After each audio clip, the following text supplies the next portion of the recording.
16-17-18 वर्षों से देखा है कि प्रधानमंत्री श्री नरेंद्र मोदी जी के प्रति ईर्ष्या, द्वेष, ग्लानि, पराजय की कुंठा, इंफीरियरिटी कॉम्प्लेक्स यानी एहसास कमतरी से वाबस्ता होकर जितने भी प्रकार के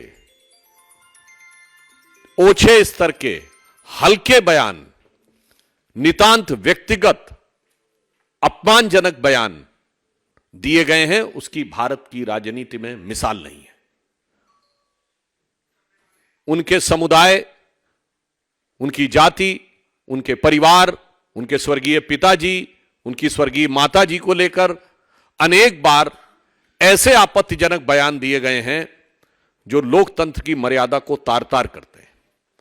और उसी सिलसिले में कल पटना की रैली में इंडी गठबंधन के सभी नेताओं की उपस्थिति में प्रधानमंत्री श्री नरेंद्र मोदी जी के ऊपर एक बार पुनः इस स्तर का, इस निचले और छिछले स्तर का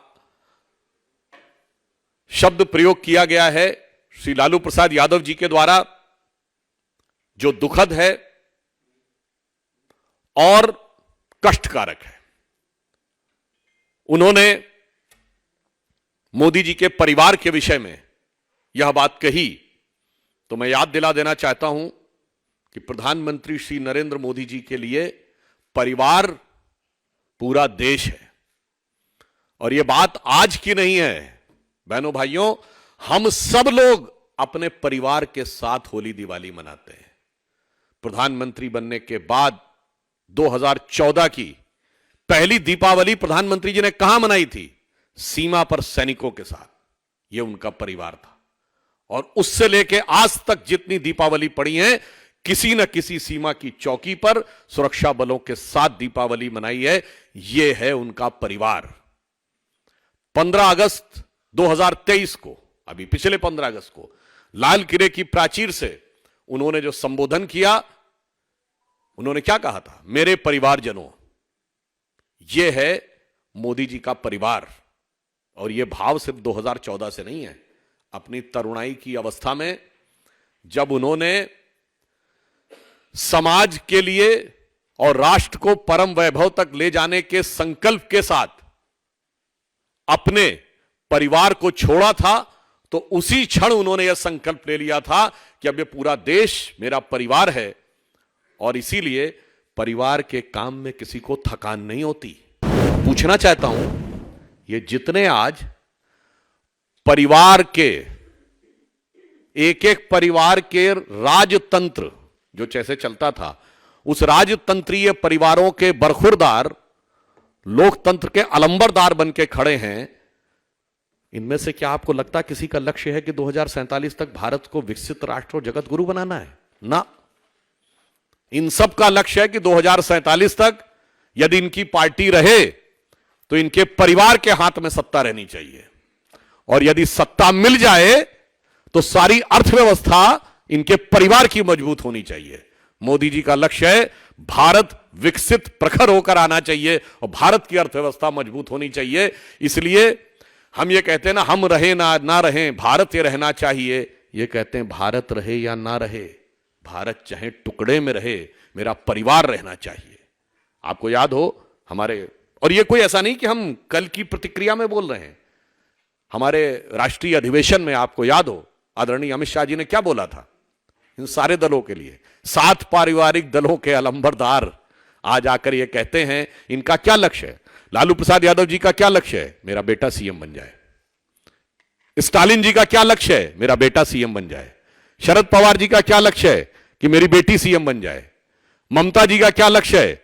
मेरा भतीजा सीएम बन जाए। और स्वर्गीय मुलायम सिंह जी अपने बेटे को सीएम बनाकर ही गए।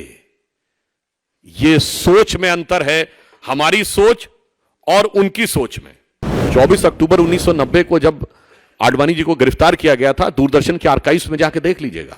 उन्होंने बोला था, कुछ नहीं होता, ये हिंदू कुछ नहीं होता, जात बिरादरी का देश और रामलला का के भीतर खड़ा था क्या? ये बोलने वाले लोग थे। कहते थे गरीब गुरबा की सरकार है। आज गरीब गुरबा का परिवार बिहार का सबसे अमीर परिवार है।